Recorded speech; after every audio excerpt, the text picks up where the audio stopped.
off that forecast, whether you're staying local or hitting the road for Memorial Day weekend, summer is pretty much here, and you're going to need your sunscreen soon.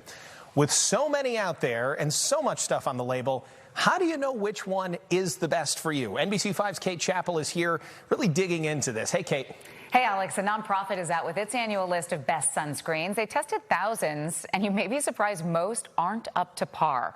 Here's what you should be looking for on the label. The Environmental Working Group's annual Guide to Sunscreens is out, revealing the nonprofit's top-rated options based on ingredient safety and balanced protection from UV rays. The group looked at nearly 3,000 products, and only 550 met their criteria. That means that they provide adequate UVA and UVB protection. They are not formulated with things like vitamin A or oxybenzone, and they avoid ingredients with concerns for toxicity. Senior scientist Alexa Friedman says when reading the label, look for broad spectrum, which includes UVA and UVB protection. The UV radiation, number one, is the biggest modifiable risk factor for skin cancer. Dr. Victor Kwan is a dermatologist at Northwestern Medicine. So SPF, what you need is 30 or above, because anything 30 or above, you're going to get more than 90% protection. Higher SPF doesn't always mean better. Experts say above 50 can give a false sense of security, so people aren't reapplying often enough, which should be every 2 hours. The EWG says choose lotions or sticks over spray, which has a risk of inhalation and uneven coverage. And the group prefers mineral over chemical sunscreen. Friedman says look for formulas with zinc oxide, which provides protection but isn't absorbed through the skin. Some of these really enter into the bloodstream, can stay in the bloodstream even after a one-time application.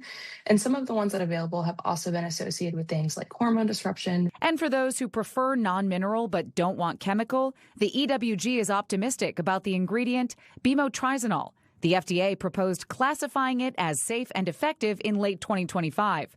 The first time in decades a new filter may be allowed on the U.S. market. But no matter what you choose, Dr. Kwan has this advice. Any sunscreen, I think, is better than none.